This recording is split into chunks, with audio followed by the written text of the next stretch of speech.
As we're going through, we'll make sure to be specific and talk about some of those things, and we'll have time throughout and at the end for questions. This is a work session. This isn't us lecturing, so please ask questions at any time. We'd be happy to do that, but we'll go ahead and you want to kick it off? Exactly right, and with every overview talk, they'll always say, we're going to talk about 100 things, but really at the end of the day, we can choose one and really go at it and refine that. So that's what I encourage you guys to do with whatever you're trying to do with marketing in itself. But we are Integrity Grove. Let's just go to the next slide already.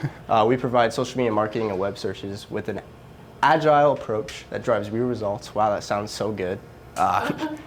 We've helped over 60 businesses on, however many hundreds of projects that adds up to, and it's been really good. We started in officially January of last year together. All good stuff, but before we started. And just to point out, we are brothers, which is really convenient when going into a business together. Yeah. Communication's good. You have pre-scheduled business meetings at every family function. So we grew up not getting comments of how we looked alike, but then Aaron got glasses after me, so now we get the comment. But I am the younger one. But I know, it's every chance he gets. Exactly right. Marketing's gone way back for me, where I wasn't even thinking about the word marketing.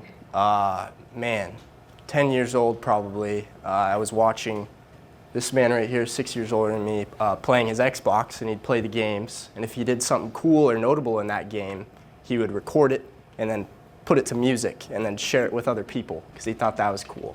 And I thought that was cool.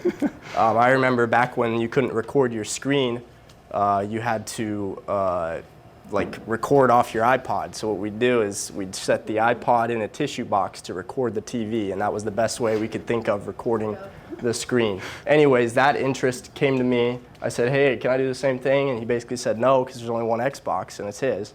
So I did the same thing on a computer, played video games, made edits to those games, and then did the same thing. That, obviously I needed to share it toward things, so that's when kind of social platforms came about. So I started with YouTube, posted things to YouTube and kept doing that. And then over the years, shorter platforms came out like Instagram and all that. So I'm playing with all of these, how can I get more viewers or make my edits cooler and all of that.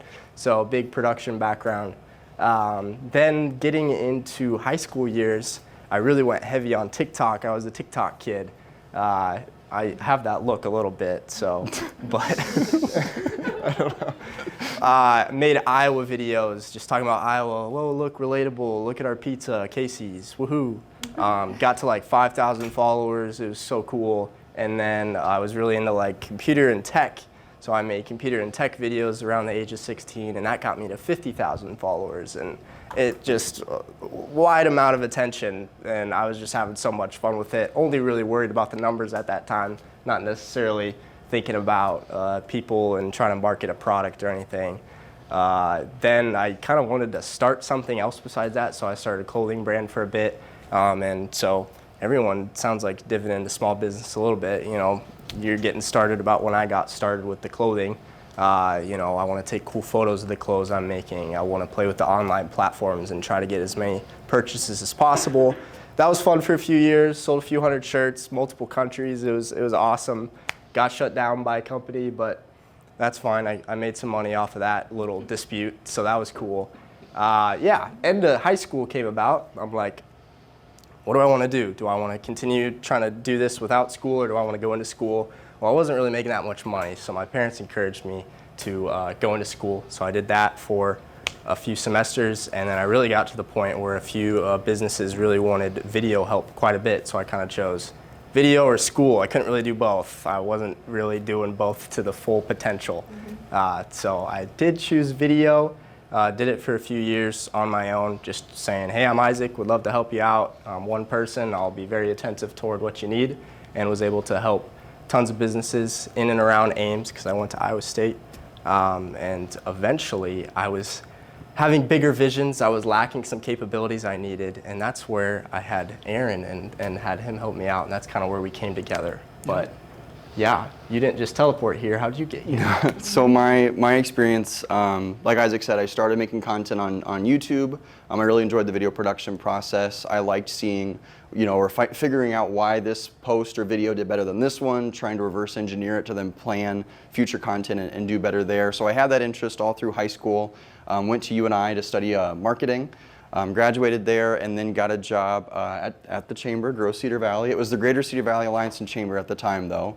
And worked on a project called Live the Valley, which is a talent attraction initiative for our area, which is actually where I got plugged in with Jeff. So we were making content kind of about our region, why folks should consider living here, the trails, the airport, access to amenities, healthcare. And so it was figuring out how do we create videos, how do we put together social media posts, how do we do advertising to not only get in touch with people, but then to start to gather kind of an audience. So we had an email list that we were sending in people info to, but yeah. So then, actually, as a part of that project at Gross Cedar Valley, we hired a marketing agency in Cedar Falls on an interesting project. Then I ended up joining that team later. Kind of a long story, but so I had the experience in nonprofit to start. Got into the agency world for a little bit. Worked with a ton of clients across a lot of different industries, including financial, healthcare, universities, helping them come up with strategies, create content, get in front of their audiences, and drive meaningful results. And that was around the time that this guy was starting his own thing, and so we started conversations of, okay, what could this look like if we team up? And we decided to do that and take that jump in January 2024. Yeah. So, if I don't mess this up. So, we already did this, we accomplished it, I promise, it was in there. Our goal for today is we do have a lot of basic information as it relates to marketing, especially modern or digital marketing, how you get in touch with folks today and create meaningful connections online today. But really, for this to be super productive is not all of it is going to directly relate to you, or maybe you have one area figured out or you're weaker in another. So I just encourage you, and I said it earlier, ask questions along the way. If you have your phone or laptop and you want to turn it around, have something very specific, that's where we're going to have a lot of exchange of value in terms of the information that we have. So just no fears, no dumb questions. We're all here learning. We play in all these tools and all this stuff every single day, and there's new things that we find all the time. It's just there's too many options when it comes to marketing and too many things to consider, so just no hesitation there if there's any questions. All right, so we're gonna start at the basics. So marketing 101, if you'd never heard of marketing, what's kind of the general idea? It's all about how you find customers today. So we wanna connect your business, your brand with folks that may be interested in doing work with you. So what does the modern customer journey look like in marketing today? And I apologize, this might be a bit small, but I'll talk through it. When we think of marketing, we think of a marketing funnel. So at the very top, that's your wide, broad reach awareness. How many people can you be in touch with? How many people can hear your message? It's all about getting in touch with as many people as possible. And then there's going to be a small subset that then take a next step. So if you're running advertising for your business, that ad might hit 1,000 people. It'd be awesome if all 1,000 of them decided to follow up or click a link or go to your website or call, but that's just not the case. There's always a bit of a funnel that folks go down, and it gets smaller and smaller at each. So the different portions of the funnel that we have outlined here are awareness, findability, reputation, and conversion. And so this is very specific to digital marketing and online. So you'll see, interest and awareness, we're talking about social media, creating content, running advertising, getting your message out to as many people as possible. And there's also other things to consider like television. You can still run ads on the TV, billboards are still on there. There are still cases where we recommend newspaper ads, if you believe it or not. We aren't just saying if it's not digital, it's done. There are special cases where we recommend it. But that's that top of line awareness. There's lots of different tools that you can use, and we'll dive into some of those more specifically a little later. Findability. It's all about when people are looking up the types of services that you offer online, is your business or brand going to be there in the results that they find, whether it's a Google search, or we even have clients right now that are reporting that people are finding them through AI. Where do I go to get a haircut, or where should I go to eat? I'm in town for the weekend, what should I check out? And it's listing these places, things you would never consider. Folks are finding out about businesses. So then how do you position your business to be found by AI so that when folks are asking these questions, they can actually then hear about your business and learn more? Reputation. So with the internet, we've been opened up to a large amount of information and a large amount of businesses, and something that we have seen is sometimes there's just bad information and bad actors on the internet. So something that's really, really important are reviews and reputation. So you talked about Google and some reviews kind of there. One thing that you want to consider is, of the information that's out there on the internet about my business, does it look legit? Does it look strong? Does it represent me well? Jeff, you talked about social media. Does your page, is it a strong, well-built page that has high quality photos, good information, no broken links? Because if there are some of those things, that raises a red flag for our customers very quickly, and we want to make sure that there's no friction to doing business with us, so that information needs to be polished and protected. And then lastly is the point of purchase. So this depends on the type of business that you have, but we just want to make sure that there's no friction when it comes to doing business with you. So for example, if you have a website and there's a form on there and somebody fills it out, but that form doesn't go anywhere, you never get that information. Well, they reached out to you but never heard back, so then that creates a bad interaction. We just want to make sure, and the point that I'm kind of hammering through all this is there's a lot of steps that a business should just be kind of thinking about it in terms of how somebody can hear your message, how they can engage with your content, engage with your business, and just making sure that at each of these steps, it's smooth, it's quick. Yes? Do we get this PowerPoint? Like a PDF Yeah, of it? yeah. And we're recording it too, so if that's... I just don't want to be like the creeper taking pictures. Oh. If you're going to email it, I'll just leave you alone. Yeah, absolutely. Thank you. And then lastly, we won't focus on this one as much today, but advocacy. So again, specifically talking about this reputation and then also a little bit awareness. When you're getting customers, especially on the social media end, that can lead to great content. And then if also you're doing business, that can lead to great reviews. So how can you make sure, after the point of purchase, that folks are encouraged to share about you, to talk about you? Because word of mouth still to this day is the strongest transactional form of marketing. And so with all of these tools on here, we still want to make sure we're thinking about that after point of purchase decision. And the reason we talk a lot about digital marketing specifically is because 97% of consumers go online to find a local business or a local service. So if they have a need, whether it's something repaired or they want to get connected to somebody or go out to eat, they're going to be looking online to find that information. They might get recommendations from friends and family, but the way that people are looking up information is all the internet these days. And just going back over this again. So the question is, with all this information, with all of these options, where do you start? Especially if you're starting from scratch, as a business. And and the first thing that we would recommend you do is you ask, who is your customer? And the reason you ask about your customer is because there's a couple different pieces of information you need to consider. There's demographics, men or women, different ages are the general people that come into there. Is the level of income a factor if they're deciding to do business with you or deciding to engage with you? And then also psychographics. So like, what are the values that they have? What do they care about? What are they passionate about? Are there things that I can include in my marketing that would relate well to the person that I'm trying to be in touch with? And the reason why we want to put that information together is because then that leads us or informs us on where they spend their time and also where we can get in front of them. So going back to all of our different ideas here, if you're figuring out that your folks are spending a lot of time on social media, they're younger, so maybe you look at some platforms that skew younger, that can start to inform the strategy that you might support as a person looking to up their marketing and up the engagement with their business. So, where do we recommend you start? In today's day and age, if you didn't have anything set up for marketing, the first thing we would recommend is you start a social media page, just very simply. And the reason why we would start and talk about social media is there's two parts to it that are really impactful into growing your business. One is the organic, so being in touch with your current audience. I'm sorry, I just kept on going. This is your slide, man. Yeah, I did that last time too. You did this in Allison He's too. the bossy one, so you're just He sitting is. there all quiet. He is. He is. He's a good talker though. I'll let him do it if he wants. But yeah, social media starter info. Well, there's two sides of social media. You got your organic side and you got your paid side. Now let's kind of talk about each one, which we kind of have a good idea of both. But yeah, organic is just putting out your posts, $0 behind it. You're connecting with people that follow you. Maybe you get a few that trickle in as well. That's your organic side of social media.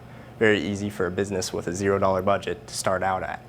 Yeah, so just some things we'll talk about today is identifying that audience and best platform to post on. As you know, there's tons of platforms you can post on, and some get published and they die the next day, and some stick around. It's kind of hard to keep up with. You know, what to actually post, what do we post, what's helpful for people, what's annoying to people, all that. And then we got a little 3-2-1 rule. If you're really stuck, this helps divide it down into like, all right, these are the types of posts I'm going to post this month or this week or whatever. Going into frequency and consistency within social media, and then we can talk a little bit about graphic creators as well. Canva's the one we've probably all heard. Jeff's huge on Poster My Wall, which is a new one to me, but good stuff, and that's how he made the graphic for our little PDF, right? Yep. Yeah, but that looked nice to look at, showed you the date and everything, was very easily communicated. So that's what a graphic creator there. And then paid, going into the Meta Business Suite, which is Facebook's ad system, and Creator Studio. All social medias have advertising platforms, and we'll talk a little bit about that as well. Let's get into it. Organic social. Which platform is best? As you can see, Instagram and Facebook can be great for visuals. LinkedIn are good for networking. I feel like a lot of us kind of know already those basic stereotypes, but we'll just kind of go into which age groups use what. This is percent groups using each platform, specifically in Iowa. Look at that, we got some Iowa data right here. And it shows each platform here on the x-axis, which is this one, if you haven't been in school in a while. And we got our y-axis is percentage of people that use it. And then we got different colors for different age groups. So blue is that 18 to 24-year-old age group represent. We got just quick for example, so Snapchat, 95% of 18 to 24-year-olds in Iowa have a Snapchat account, is how that's displayed. Exactly right. Yeah. And we go into this orange debate. No. Well, yellow, probably more yellow. We got 25 to 34-year-olds, and then this orange color is 35 to 44. You're not represented if you're above that, I guess. But Jeez. as you If your customer is above that age, right. where do you go to get the data? Yeah, we would look. We would be able to find it. Just for the purpose of this, especially in Iowa, there wasn't a lot of good data, which is unfortunate. So we did a lot of looking at what we felt was the most informative for this conversation. But we would provide that info for you if you had that question, so we could figure that out. Because I'm thinking on this side of the room, we've died a lot of retired folks. Right. And with what you're doing, and My kids. average customer is between probably 55 and 75. Yeah. Mm-hmm. Right. Yeah. Where is that demographic going for social media? Yeah. Facebook? Or? Yeah, my immediate response would be Facebook. Yeah, in terms of just and that's actually for a first business, that would be just a broad recommendation of Facebook is a great place to start and focus on making content. So. Yeah. But yeah, we can spend some time looking into that too to make sure we answer that question. Yeah, let's just look at extremes right now quick. Like some youth-heavy ones would be your Snapchat account. Like no one my age is running around without a Snapchat account. You know, that's kind of something you can take from this. Same with TikTok, you got that. But really your all-around best that everyone's kind of having is that Facebook, which is why we kind of say, hey, if you don't know exactly, Facebook's a good all-around first start to start on. So that's why we say Facebook. Yeah, let's talk about consistently. Just providing content, showcases work, behind the scenes processes, and customer stories. Great way to start. Consistency is like the thing you need to keep doing. If you stop, you see 0 people. If you keep going and have some sort of plan in place, that's where you really see results over time. So hopefully tonight you pick some things that you can do, and really what I want you to do is stay consistent at whatever you choose that you might need to be doing. But. And talk a little bit about that top post there and the power of, what a good piece of content did for this client. Yeah, well, we're going to go into post types here soon, so let's do it when we go to there. Okay. You could tell we're brothers, yeah. Yeah, anyways. So here's some social media specific topic ideas, and this is just to get you guys excited because I'm sure you could already use what you're doing with your business and turn them into these ideas. Short form video. And we got some, we'll highlight them here after. I'll just read down the list for now.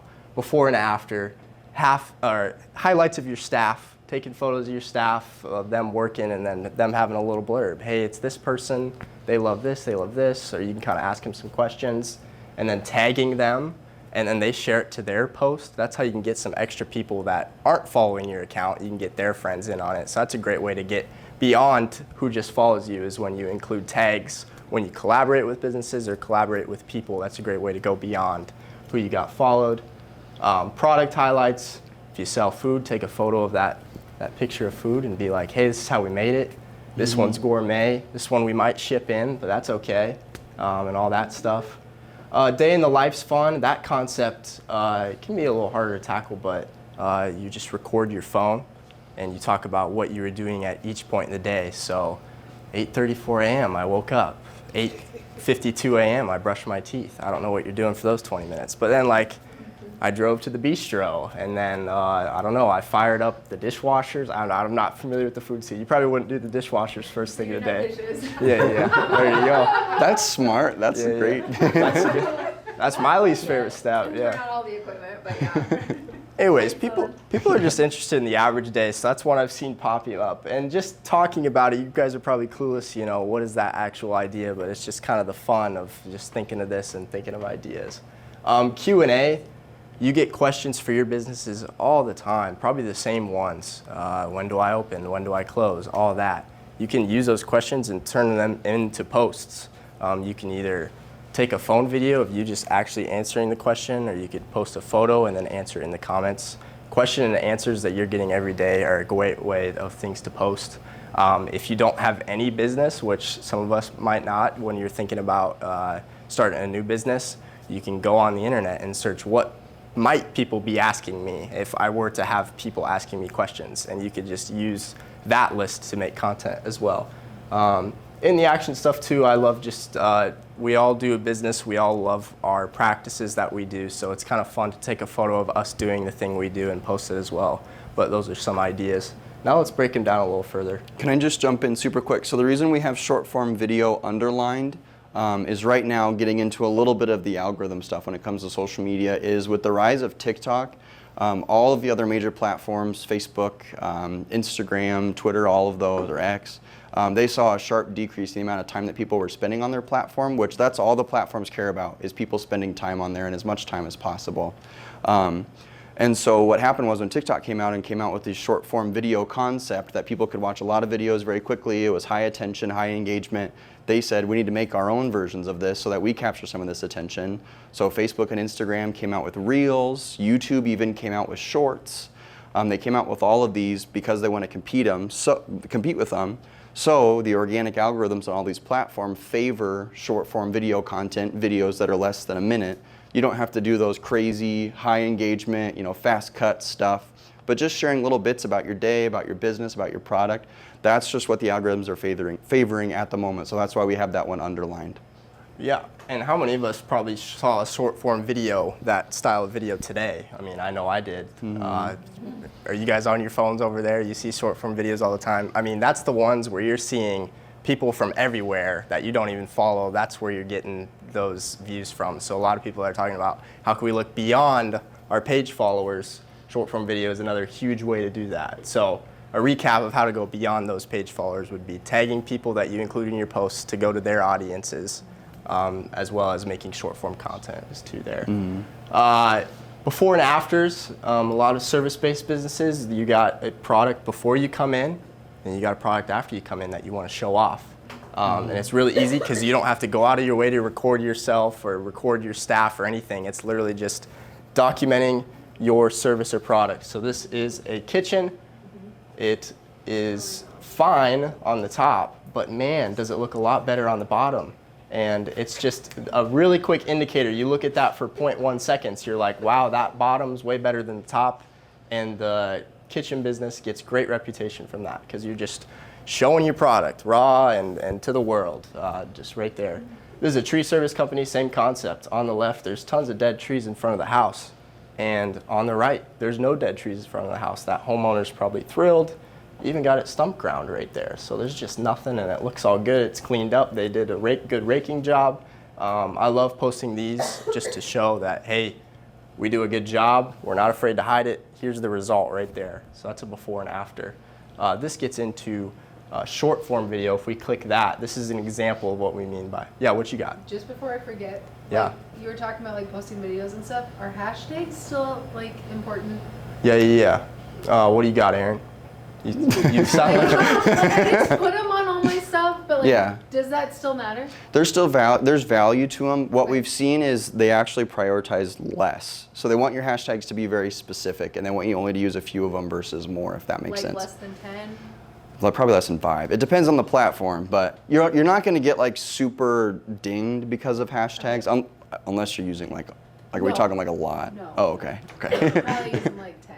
But Yeah. No, I think it's still change 'em, but helpful. I just didn't know if it was like a thing. Well, and most of these platforms are getting smart enough, and a lot of them with AI, they can see what you're posting. Like they can interpret a video or a photo and build their own kind of information about what this post contains. Because that's what it was originally. It was another way to categorize the type of content.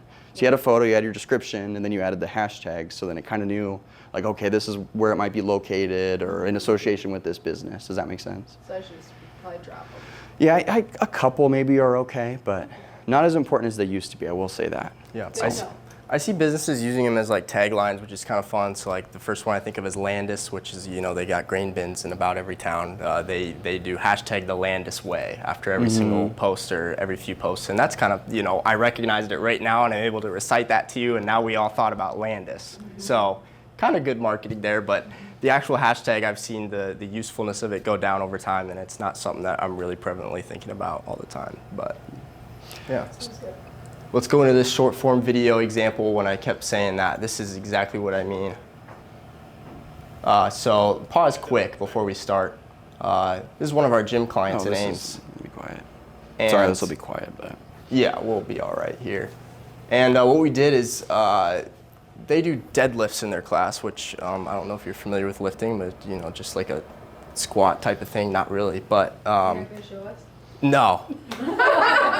He'll show you, and he'll get some fun comments about this every once in a while. But we just wanted to record him showing how to deadlift and show his pages that, because this is something that he does in his gym classes all the time. We want to show that he explains slowly. We want to show that he's not going to laugh at you if you do it wrong. We just want to show that he's really solid at explaining how to do these exercises that are important, keeping you healthy. So we love doing things like this with clients. And how to deadlift, that's very valuable for anybody. So even if you're maybe not interested in the gym right now, someone that is in Ames that sees this, that's not necessarily following their page, has this idea in their head of, hey, Ryan knows how to deadlift and he owns a gym and I can get a membership there. Whoa, convenient. Go ahead. So, really big muscle group, whole side of your back, getting the weights in front of you with this one. And then biggest thing you can do is just focus on your posture, especially with the dumbbells, just trying to make sure chest stays up, lower back stays tight, hips are rotate up, keep your back flexed down. And from there, we're just letting the weights slide down nice and low. I'm gonna try to keep my head and chest up. And as I come down, I'm trying to feel that stretch in my hamstrings. I already got a stretch, but I can go a little lower as long as my back's not falling out of position. So I'm gonna try to keep that locked in as best. So just kind of replicating that experience as best as possible. And Aaron had it zoomed in a little more, but the format is the size of the phone screen. So that's that Explore page when you're scrolling that, but all that stuff. But that's a short form video. Have you guys seen those before? Stuff like that? Yeah, but I think every one of your businesses has processes that you could talk about like that. It doesn't even have to look as good. I mean, I brought my camera in there and I put text on it, but you don't have to do any of that.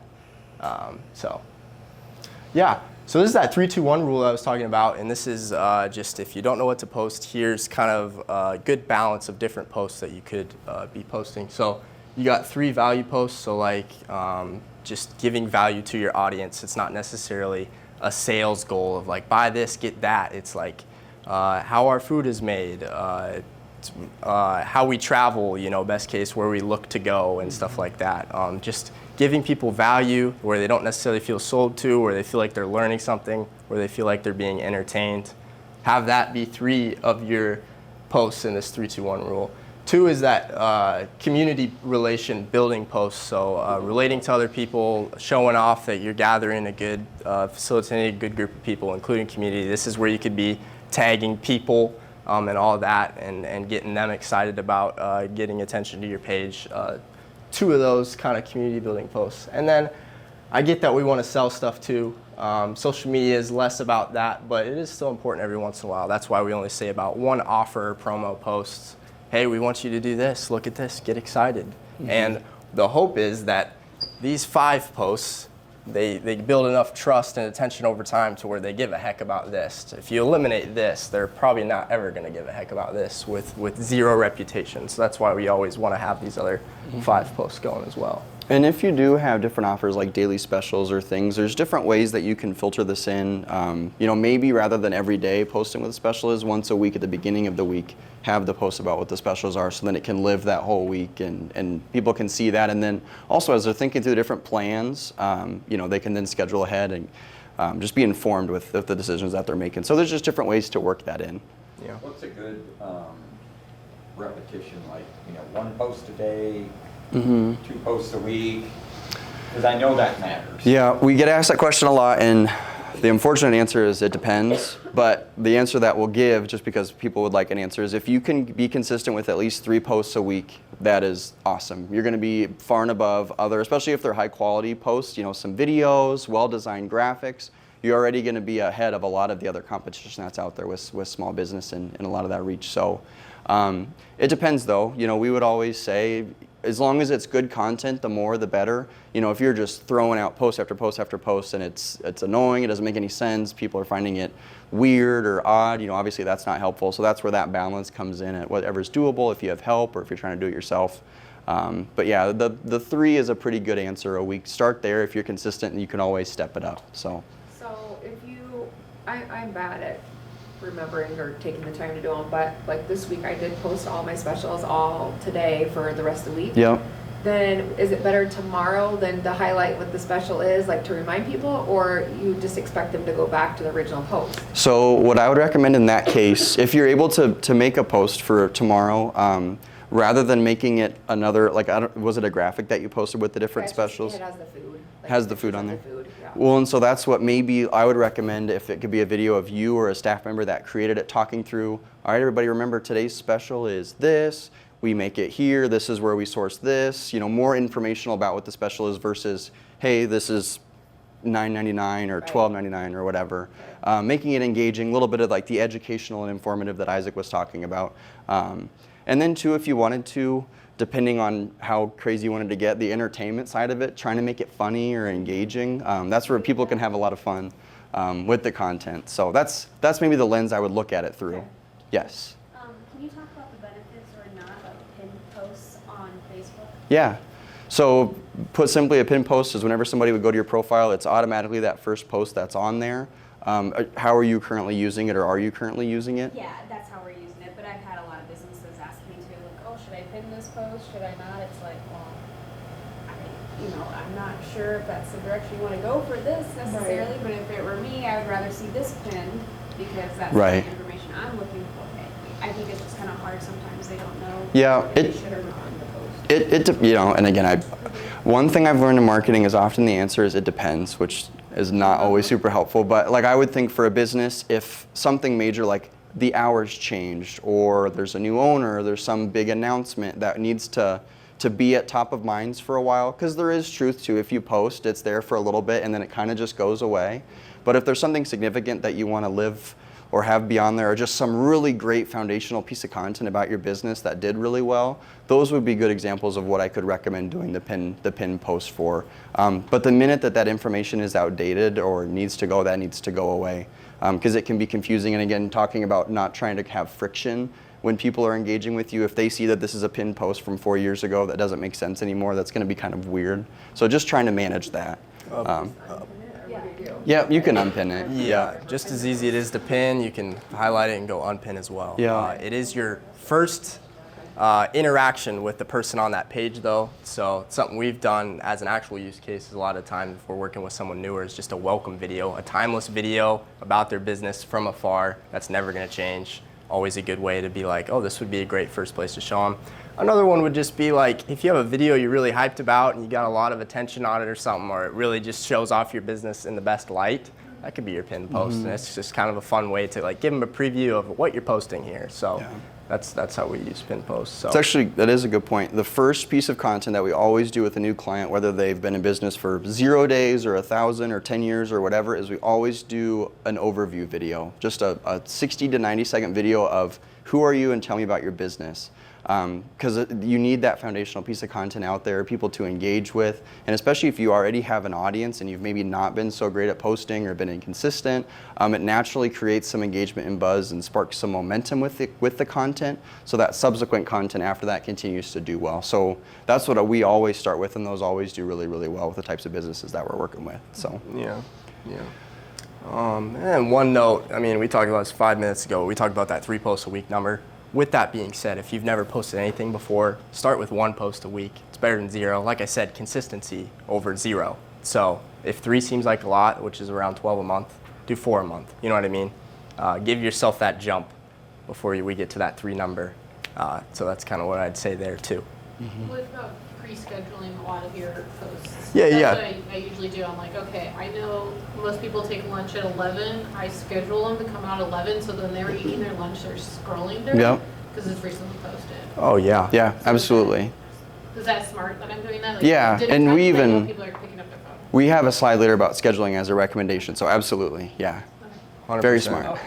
How accurate is, especially on like Facebook, if you're gonna schedule, it'll recommend 7 p.m., this is when your followers are most active. Is Yeah. that truly accurate? I've- Is that, I've not once ever clicked that, and it's just for me, again, going back to the love-hate relationship with Facebook, especially once you get into the advertising end of it, Facebook does some recommendation things that I just don't think make sense with how you're talking about scheduling at 11 because that's when folks are gonna be eating lunch, they're gonna be stopped, they're gonna be looking.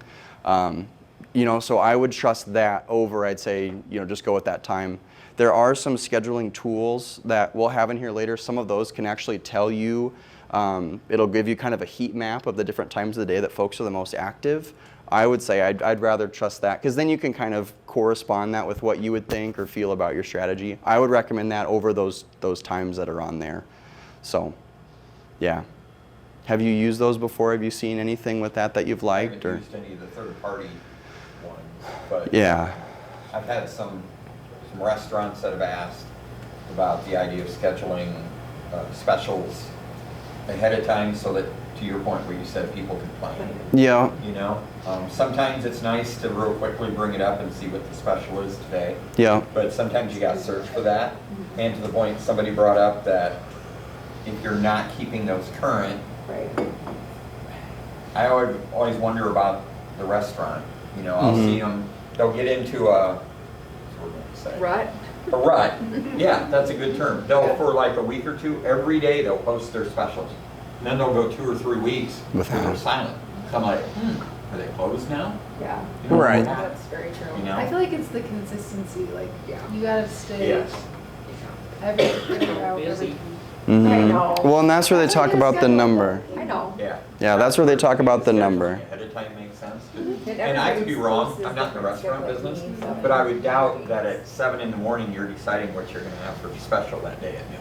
'Cause Well, you've probably like- ordered stuff in. Right, right, So you're doing that all ahead of time, why Right. aren't they scheduling their posts? right. Mhm. And the other thing I wanted to ask you is, with the graphics, I would assume graphics, I don't want to say it, show up in the algorithms better than just a text-based post, or does it not matter? Visuals always help. Yeah, visuals always help. And going back to your question earlier about taking the picture of a menu, there's always different ways to create fun and engaging content, but those platforms want to make sure the content is high quality, so that it's easy to see, easy to understand. It can detect if text is grainy or bad. So just making sure that stuff is kind of top notch and buttoned up, that'll always help you out. So. And this changes, but specifically with your example, I just want to take another take at it. You talked about posting a menu and having it as a nice graphic. Honestly, I would, instead of you could post the whole menu and have the graphic, and that'd be decent. But even better, taking a photo of the food and then just talking about what it says on the menu in the caption. Just a little. You're in the restaurant, you see the environment, you see the product.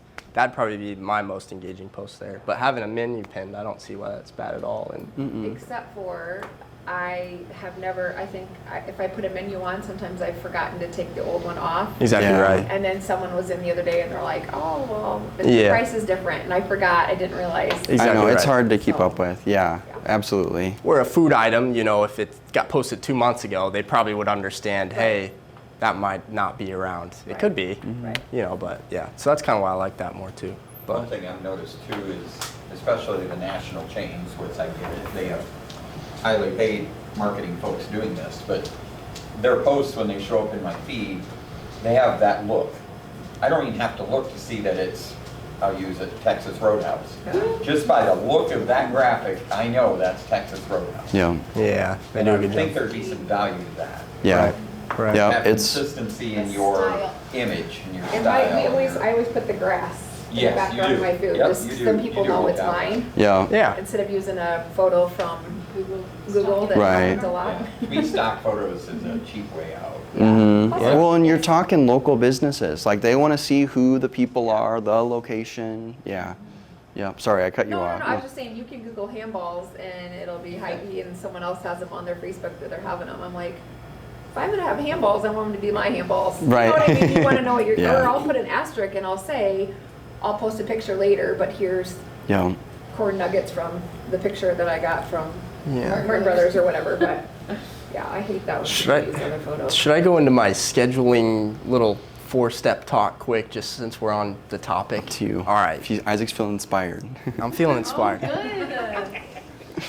We're talking about, we talked about scheduling posts, and we do that heavy. And so I just want to share our strategy of how we make that happen without having to think about it all the time, and so we can get our business done. Because we run a business too, and we need to keep social media up for our social media business. And sometimes we get tired of doing social media for our social media business. So here's how we get it done. 4 steps.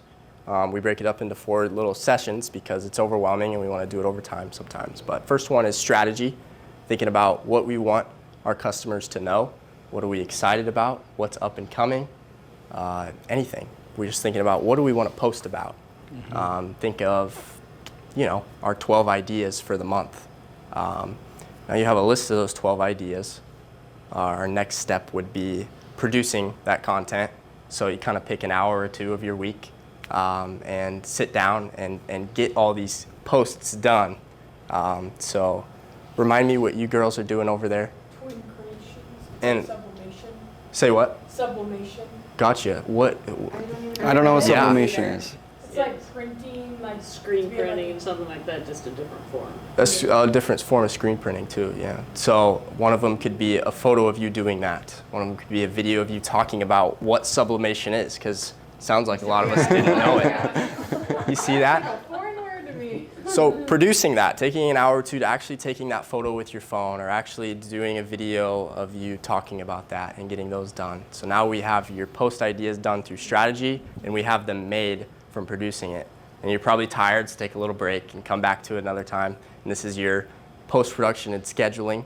That's where you put these posts all together and schedule them out for the next month is how we actually do it. We have posts that are timeless, that can be helpful in the next month, and we have those done. That's how we do that. If there are timely posts, like, I don't know, a car rammed into your storefront or something, well, you could take a picture of that and post that at the time because that you're thinking about that, but we want to make sure you're operating your business without always having social on your mind, because at the end of the day, we have businesses to run. So that's how I specifically do that process. Here in a bit, we'll go into some tools, but I'm gonna go back to our, Yeah, you did. What You'd was the step fourth 3. thing? what did you say? I thought you Step said 4. 4 Same things. strategy, produce, Content and schedule. schedule, what's the 4th one? Yeah. Did I combine 2? What did I do think you there? did combine Yeah, 2. yeah. All right. This was literally just a piece of content we made today, so I think it's Okay, just so that's running okay, together. that's Yeah. great. Yeah. That's Okay. cool. We know 4. We- Because Well, maybe it'll be a slide. exactly right. Yeah. Next time. Okay. Here's what it is. Here's what it is. Scroll it out, darn it. It is 3. Our 4th is review with our clients, which Oh, you guys don't have to do because you are your own person. And so that's why I always say Review 4. with your staff, or like show them. Exactly Yeah, right. absolutely. Have proofread and all that. So Absolutely. that's my pitch I usually give to people of how we do our own process. But yes, Still got to review for air. exactly Yeah. right. You brought up Yeah. a very valid point. Yes. Frustrates me all the time. Yeah. these businesses, I see them do social media posts, Yes. and with blunt misspellings. Yes. Or just stupid Yes. way of wording things. Yes. And I always, for my own organization, I text the message to my wife first. Mhm. She just Ooh. loves to spell check crap. Yeah. And she will find it. Yeah, I was gonna say, so that's I all always now have our those next set step, of eyes yeah. on there. Yeah. Well, and I've had marketing people do my like Canva thing, and then I say, oh yeah, it looks good, and then I send it, and there's this one little lady, now that she does do my stuff, she'll proof it, and I'm like, oh my gosh, I had no idea it said, you know, because you just read it so fast, Right. you know. Yes. Yeah, You're busy, I've yeah. had Yeah. that. And once it's out there, it's really hard to retract. Yeah, Mhm. yeah. And you're like, Right. "That's silly." Especially like a story, I'm always like, oh. So yes, review is step 4, and Yes, I got I think it. still applicable for us, even though I said it wasn't. But okay, let's talk about comments, responding to questions you get when you post something. There's a comment section, and people can be engaging in this and ask questions or make comments. You want to be inviting, just like you would address someone in person. We want to try to make that as close as we can as possible, even though it's just a little photo of them with a comment. So, use case. We had a nice realtor comment on one of our videos. We do a weekly update of what we're up to in our business. So Aaron this week went, hey, I went to Galena this week. It was fun. Needed a good break. Did some shopping. Made the wife happy. It was awesome. So that was that week review. Not a lot of work done that week, but that's fine. Comment, Nathan said, Galena is our favorite weekend getaway. We stay at an awesome bed and breakfast every time. And then tagged the place they stay at. Whoa. But anyways, we could have left it blank and he could have commented that for nothing, but we decided, hey, yeah, that place looks awesome. Thanks for the recommendation. One of our favorites. Just a good way to engage with the community and answer questions. Obviously that wasn't a question, but a lot of times, when do you open, when do you close, like I said earlier, but a lot of those questions come out, so it's always good to handle that in the comments. Aaron, I really like how you talk about handling negative comments, which can also be a thing. Yeah, so how many people have here have gotten a negative comment on social media before? Mostly like A making few. fun of what we say, or like. Oh, it's everything. It's the relentless. Design. I do design, so it's like a thing. Oh, Like, being that's their nitpicky. office, their restaurant. Yeah. Yeah. Do you tell them to start their own design business, I'd and like then they to, can so have I an can't wait to opinion? hear what you say. Like, I actually really waited to hear sometimes. Well, so there's a Silence. yeah, there's a varying scale of the level of comments that you can receive. I remember when we were doing the Live the Valley stuff, it was just amazing to me. You'd share something positive about a community, and it's like 2 or 3 people from that community would then just want to bash it. And it's like, if you don't like it that much, like, what's going on here? Why do you live the valley? Well, yeah, there just questions come to mind. And so what we recommend, depending on the severity, because you can have profanity, you can have all sorts of stuff, and sometimes there's bots that post inappropriate things on there. One thing that's really nice about Facebook, and most of them specifically, is if it is something that is significant, you can hide it. And what hiding it specifically means, this is only on Facebook, but that person can still see their post, and friends of that person can still see their post, but nobody else can. So Facebook, that's a really nice tool, because then they don't see that their post got taken right away if you're figuring out how to respond. But then as far as a recommendation would go, if there's blatantly wrong information that they're commenting that needs to be addressed, we would recommend commenting back. Now remember, we do have to take the high road when we comment back. We had somebody at the last presentation ask, well, what if the person commenting back makes it worse? And I said, I don't think that person should be commenting back then. That just makes sense to me. But anyways, so that was kind of funny. But and then if it's something it's a little bit less, but you'd like, to let them know that, hey, you saw that, and that doesn't really represent your business well, and isn't the type of environment that you want your business to be known for, you can also send them a private message and just say, hey, we really appreciate the engagement. We appreciate that you took the time to write this. I would simply ask that you remove the profanity, or we just ask, this information's incorrect, would you remove it? And every single time that I've sent a message back like that, they don't respond and they delete the comment. Because I think what happens is when people are commenting on social media, they forget there's a person on the other end of that. It just seems like it goes into this abyss that their opinion can be posted, and that makes them feel special. But when you respond, and you respond well, it's almost like, ooh, like that was probably kind of dumb. Somebody saw that and they took the time to tell me that was kind of dumb. It's always been deleted. So you kind of have to take it with a grain of salt. If somebody's just being funny, being funny back, showing a little personality, but if it's something disrespectful, Because that also, if you comment back publicly, that shows something about your business and how you do business. You know, we want to be known as professionals. If there's something that needs to be handled, we'll do that respectfully and well.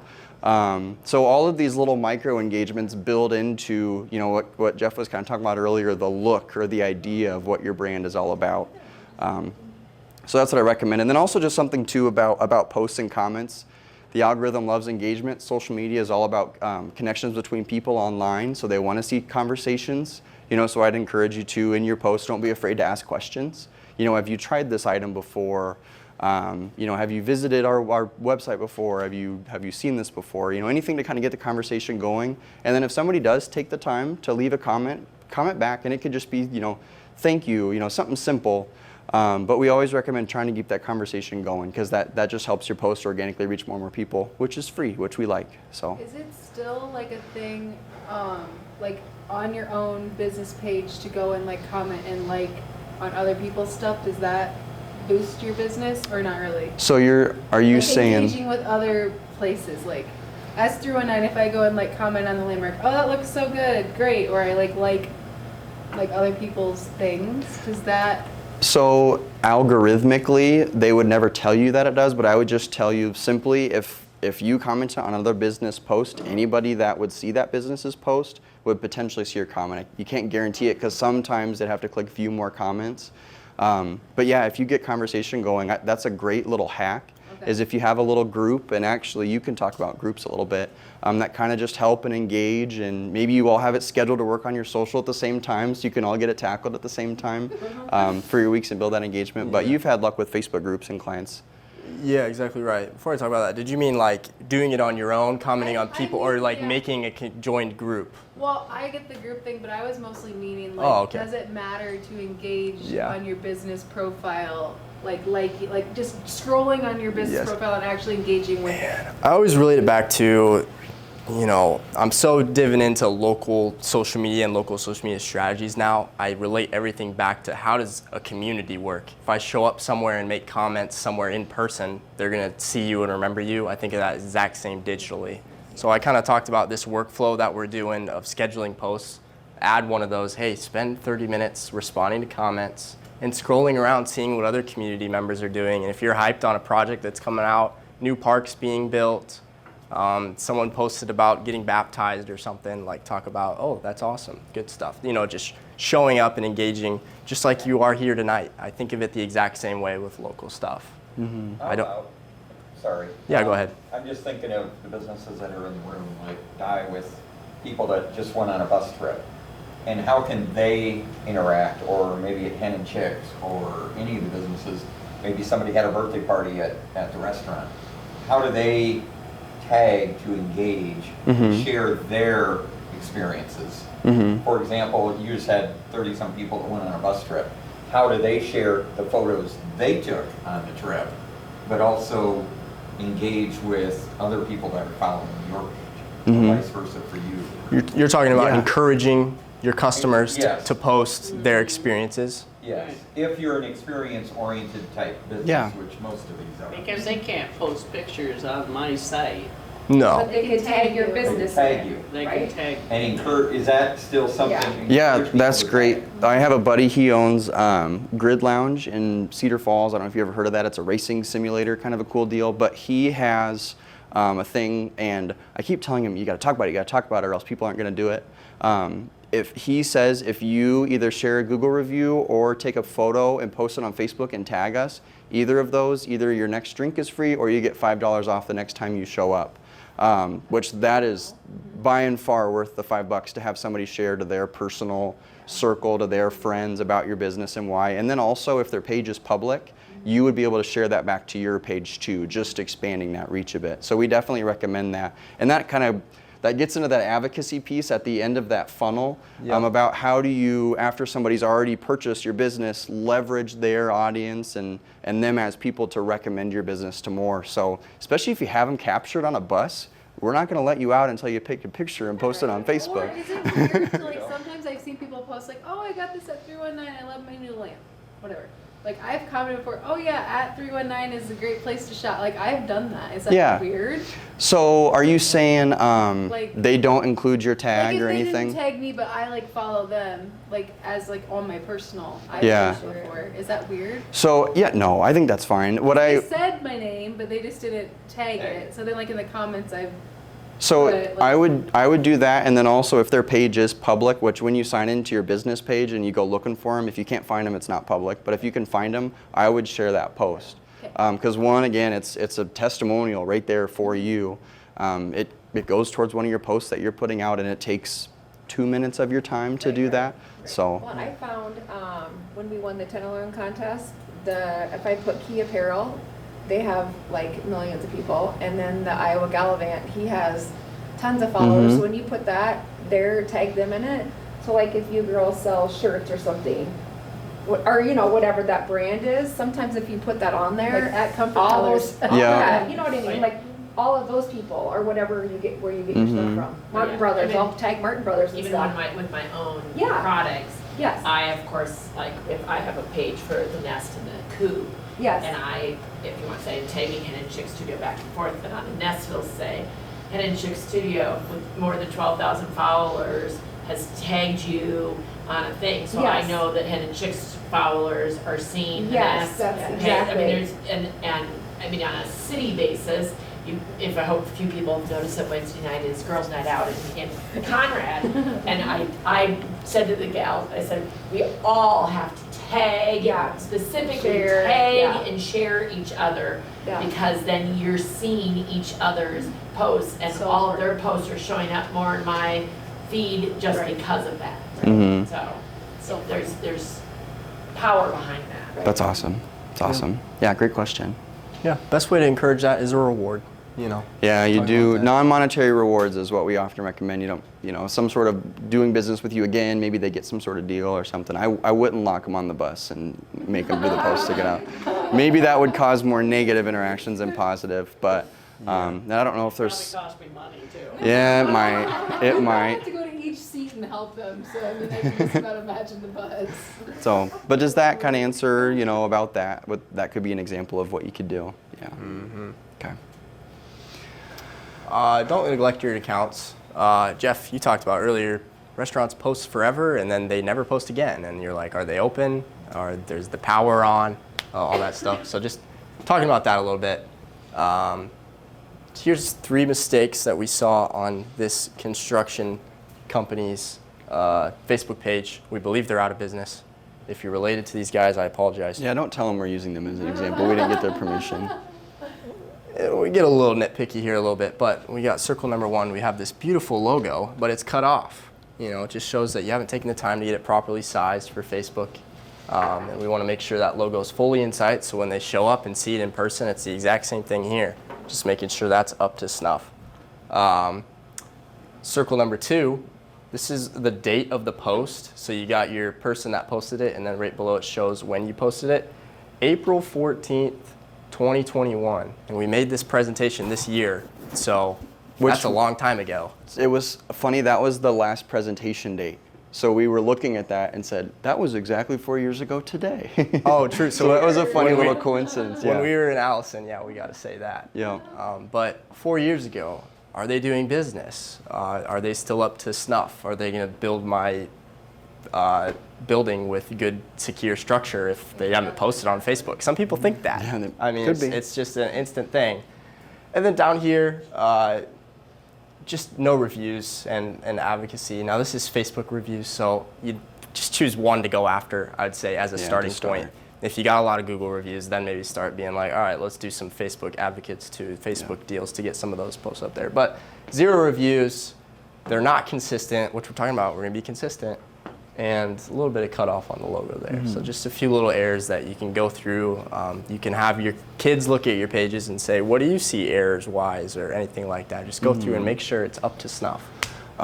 We give a presentation in Ames to, it was home service providers, so plumbing companies, realtors, around that. So our presentation was on, it was digital curb appeal or online curb appeal. So the same way you'd want to manicure how your business, physical building looks from the outside, when you have 97% of people going online to find out about businesses and services, you have to consider that the details there are, I'm not going to say more important, but they're very important to consider.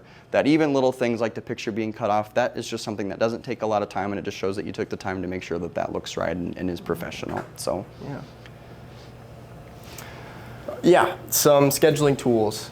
Social platforms mostly all have their own nowadays. Facebook specifically has, what's the exact name of it? Creator now? There's so Studio. many, Creator Studio and Meta Business Suite as well, where you can go in and schedule those posts in advance. So remember that name for now. Dive into it if you can, or ask us questions as well. Which, really popular. just to add, Facebook and Instagram are owned by the same company, Meta, Yes. which maybe most of you know that. So you actually can schedule both Facebook and Instagram from that Facebook platform for free. Exactly right. So that's where you can go in and type. Yes. Yeah. Yes. Type in your post as per usual and then say the time. And then instead of pressing post, it says schedule, which is really nice. And that's where we talk about in that 4-step solution. That's where you can plan ahead and get those done. But timeless posts for scheduling that make sense all the time rather than, hey, we had a good day today on April 15th. Like maybe you wouldn't want to schedule that for May 1st. You know what I mean? So, and just to add back to your question about the times that Facebook tells you what times are the best, something else to consider is experiment on your own. There's no silver bullet to it because there might be a community event that night, so everybody's focused on that, or something's going on, or there's a special program on the TV. You know, there's going to be an ebb and flow to what those best times are. So I just experiment and decide what you feel like is the best. And as long as you're consistent to those days, the times can be a bit flexible as long as they make sense with your strategy. So just to add that there. metrics are awesome, but just being logical about it too. So I love the example of we got our specials at this time. I'm going to post at this time. Like that's where I go with my gut and my accounts as well. Oops. But other platforms you can really go into if you're using more than just Facebook, which a lot of us will be able to just use that Creator Studio option through Facebook and be good. But Buffer's a free one. Social Pilot's a free one. Plan's a free one. Those ones are not free. The first two are free. That's exactly right. But the third and the fourth one, why you might consider a paid platform is some of those additional analytics that it can provide to you, or just really solid ongoing analytics. So then as you're trying different things, monitoring different things, you can see month to month, oh, okay, is this helping me reach more people? Did I try something different last month? And oh, wow, it went down by 50%. I'm not going to do that again. You can start to see some of those trends over time, especially as you see your following increase in engagement. So that's why you might consider paying. And most of them, we're talking $10 to $15 a month. So not a huge investment, but still a little bit of an investment there on a monthly end. And so next, getting into the paid social media, so reaching out beyond our current audiences, the people that follow us or our friends on our Facebook page. What's really great about social media, and when it comes to small and local businesses, social media advertising to me is like the best way to advertise. And I'll get into that in a little bit more here in a bit, compared to just other advertising options that are out there. What's nice is most social media channels have ad platforms, which basically just means you can log in and run ads on your own. Facebook and Instagram are owned by Meta. They have a couple different options. One is boosting posts. Has anybody boosted a post before? Yeah, most are fairly comfortable with that if you've not, if you haven't. But then there's also the full ads manager. So the idea behind boosting posts is just a quick little push, 10, 15, 20 bucks that you want to push behind it, and they generally give you an idea of how many people that's going to reach. And it's the simple way to put a little bit of money into it and spread your message out there. The full ad manager is it's an interactive dashboard that you can go in and be much more specific about some of those psychographic and demographic information. The other reason why we have you talk about that is you can target by that on social media, demographics, locations, interests. So you could target folks that, maybe follow content that's about, livestock or raising chickens or anything about that. Oh, sorry. I misunderstood. But that's okay, we do still like those. Oh, well, maybe that's your target audience. I've had people call this year to ask if we sell chicks. Oh, I bet. It'd be a great year to get into it. Yeah. Point about that introductory video that, no, we don't sell chickens, we sell quilting. Yeah, but we do like them. Yeah. Yeah. My mother-in-law has chickens at her place, so when you said that, I was just like, oh yeah, we get eggs from them all the time, which I've saved our budget this year apparently. So that's been great. So that would be something. Typically, if you're at that level, that's maybe where an agency would start to get involved. But if you are just love to get into the details, that's where you can be super targeted to actually targeting people that would be most likely to engage with your business. So for example, that gym that we had up earlier, one of their competitors in town closed last month. And they wanted to run an ad in addition to their organic content. So we did one that was targeted 12 miles around Ames, because that's kind of the catchment area of where this other place had members. They had to have some sort of interest in fitness, whether it was they engaged with fitness content or liked gym pages on Facebook. You can put together audiences like that. So we're already filtering down by location, filtering down by interest, and then their services are a little bit more of a premium service, so they're a little bit more expensive. So then you can also target on kind of the percentile of income in the area, so targeting kind of the more higher income folks. So we took Ames, which is a metro area of 60,000, down to about 8,000 to 10,000 folks, and kind of the best folks that they could be in touch with versus just, and that's kind of the difference between the boosting and that is boosting, you can get kind of there with some of the things that you're pushing, but that full ad manager is then you can be very specific about where your dollar's going and placing it in the best place that you feel. Snapchat ads has their own. So again, earlier, 95% of people, I forget the exact age, 18 to 24 have a Snapchat. So if that's your market, that might be something to consider.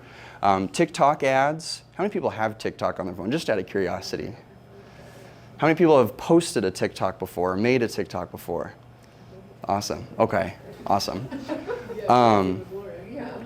It does have an ads platform. Something that usually disqualifies it for most businesses, and I don't know why they do this, but they have a daily spend minimum of $50. So if you're running any ads on there, you're spending $50 a day minimum.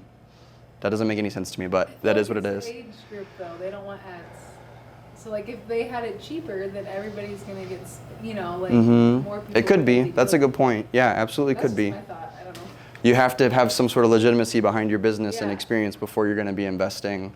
Because TikTok's kind of brutal if you've posted one and it doesn't make sense or contextual to the platform. Yeah. It either blows up or.